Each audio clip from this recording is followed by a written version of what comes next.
রাজ্য বিধানসভা নির্বাচনের দিন ঘোষণা হয়ে গিয়েছে। আম জনতার জনমত জানতে চলতি হাওয়া।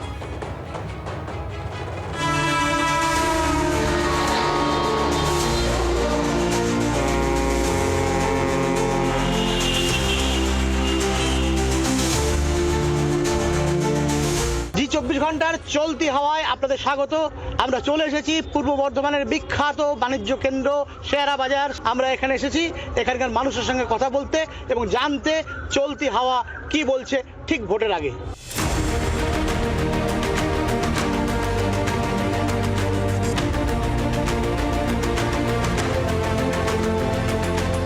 রাষ্ট্রপতি শাসন করে ভোট হলে ভালো হয় নাকি, কি মনে হয়? রাষ্ট্রপতি শাসন হলে তো ভালো, এদের তো যা আরম্ভ হয়েছে রাষ্ট্রপতি শাসন ভালো। সাধারণ মানুষ জানি না কার নামটা আন্ডার জুডিশিয়াল আর কার নামটা বাদ গেছে। না, চাকরিটাই ভালো। লক্ষ্মী ভান্ডার ধরুন 1,500 হলো, 1,500 টাকা নিয়ে কোনো লাভ নেই। চাকরি দরকার। ছেলে বেকার বসে আছে, বিয়ে বিকম করে বসে আছে। লক্ষ্মী ভান্ডার পান? হ্যাঁ, টাকা পাই। এই টাকাটা কি কাজে লাগে? টাকাটা আমি তো খাটতে পারি না, মাঠে ঘাটে স্বামী নাই, একা মানুষ, ওই সংসার টুকটাক করে খাই দাই থাকি। ভোটের আগে খোঁজ খবর রাখে, তারপরে ভোট টুকে গেলে আর কেউ খোঁজ রাখে না। স্বচ্ছ ভোটটা হতে গেলে সেখানে এসআইআরটা কোনো খারাপ জিনিস নয়, সঠিক পদক্ষেপ এবং নির্দিষ্ট জায়গায় নির্দিষ্ট সময়ে সঠিক পদ্ধতিতে হওয়াটাই আমার মনে হয় বাঞ্ছনীয়। জ্ঞানেশ কুমার যেভাবে হচ্ছে যে বিজেপি বা আরএসএস এর হয়ে কাজ করছে, সেই হিসাবে হচ্ছে যে রাজ্য সরকার সে ক্ষমতায় আছে, জনগণের প্রতিনিধি তারা কালো পতাকা দেখিয়েছে গণেশ কুমারের কাজকর্মের জন্য আর কি। ওরা ভোট দিতে পারবে বলে আমার মনেও হয়, এবং বিশেষ করে সংখ্যালঘু সম্প্রদায়ের নামটাই বেশি বাদ গেছে, যেটা একটা আশঙ্কা। এখানে তো এসআইয়ের এফেক্ট তো যথেষ্ট, এবং মানুষ নাস্তানাবুদ হয়ে যাচ্ছে। হ্যাঁ, যে তাদের সঠিক সমস্ত তথ্য দেওয়া সত্ত্বেও তাদের নাম লিস্টে ওঠেনি, এই জন্য মানুষ আতঙ্কগ্রস্ত।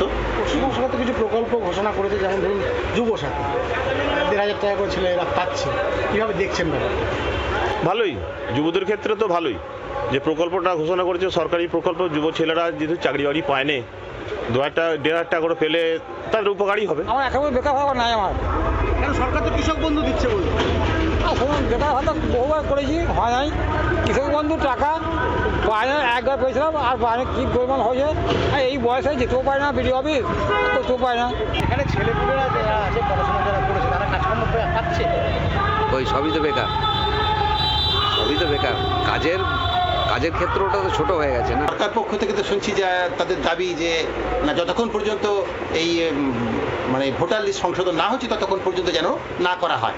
কিন্তু এটা কি রাখতে পারবে, রুখতে পারবে বলে তো মনে হয় না, কারণ নির্বাচন কমিশন তো সে তার নিজের মতোই চলছে, সেই সুপ্রিম কোর্টের নির্দেশ পর্যন্ত মানছে না।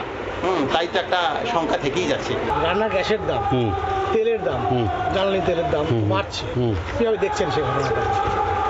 কারণ আমাদের মতো সাধারণ মানুষের পক্ষে তো এগুলো খুবই চাপের ব্যাপার, খুবই চাপের ব্যাপার। মানে যে হারে জ্বালানির দাম বা তেলের দাম বাড়ছে, তাতে করে একটু কষ্টকরই হচ্ছে আমাদের। 1,500 টাকা তাছাড়া তার কিছুই পাওয়া যায় না। সরকার থেকে যে স্কুলে খাওয়া দাওয়া, জামা কাপড়, খাওয়া দাওয়াটা ওইটা দিয়েছে। বলছে প্রচুর লোকের নাম বাদ পড়ছে, হয়রানি হচ্ছে। তারা বিদেশি বাদ যাচ্ছে, মারা গেছে সেও বাদ যাচ্ছে, অসুবিধা কী আছে?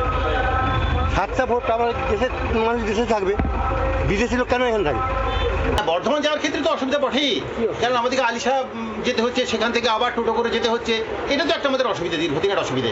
হ্যাঁ, এর তো তার সুরাহা কিছু হলো না। ব্রিজের অবস্থা, সদরঘাট ব্রিজ তো ততই বছর মানে ভগ্নদশা। অনুপ্রবেশকারী বলে যাদেরকে এসআইআর তালিকায় ঢুকিয়ে দিচ্ছে, সবাই তো অনুপ্রবেশকারী নয়। আমরা ছোটোবেলা থেকে যাদেরকে দেখে আসছি বা তারা দীর্ঘদিন ধরে এখানে বসবাস করছে, তাদেরকেও যদি এসআইআর মানে ঝামেলায় পড়তে হয়, তো মানুষ তো একটু বিগড়ে যাবেই।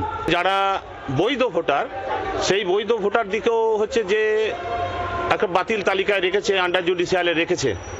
এই আন্ডার জুডিশিয়ালে যে বৈধ ভোটার দিকে রেখেছে, সেই বৈধ ভোটারদের মধ্যে একটা ক্ষোভ বিক্ষোভ বিরাট আছে, যে একটা সম্প্রদায়কে টার্গেট করেই হচ্ছে যে বেশি বাদ দিয়েছে। প্রকল্পটা ভালো, কিন্তু এই প্রকল্প দিয়ে কি চলবে?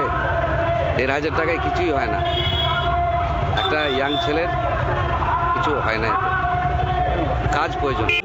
প্রকল্পটা কিভাবে দেখছেন? যুবতী প্রকল্প দেখুন, ওই 1500 টাকা দিয়ে অ্যাকচুয়ালি মানে একটা ইয়ং ছেলের চলে না। হ্যাঁ, এটা যে কোনো কর্মসংস্থান হলে সব থেকে ভালো হয়। বর্তমানে অসুবিধা বলতে সদরঘাটে ব্রিজ ডাইনিং সব প্রবলেম। নতুন ব্রিজ তো হওয়ার কথা হয়েছে, হয় না তো, শিলান্যাসই হয়ে আছে। চলতি হাওয়া কি বলছে আমরা জানতে এসেছিলাম শেয়ারা বাজারে। এখন আমরা সারাদিন কাজের শেষে ফিরছি বর্ধমানের পথে। সারাদিন ধরে আমরা বিভিন্ন ধরনের মানুষের সঙ্গে কথা বলেছি, বিভিন্ন শ্রেণীর মানুষ, তারা তাদের মত খোলাখুলি প্রকাশ করেছেন। সারাদিন ধরে আমরা বুঝে নিলাম চলতি হাওয়া ঠিক কি বলছে। জি 24 ঘন্টার জন্য ক্যামেরা চন্দন ঘোষের সঙ্গে পার্থ চৌধুরী, শেয়ারা বাজার, বর্ধমান।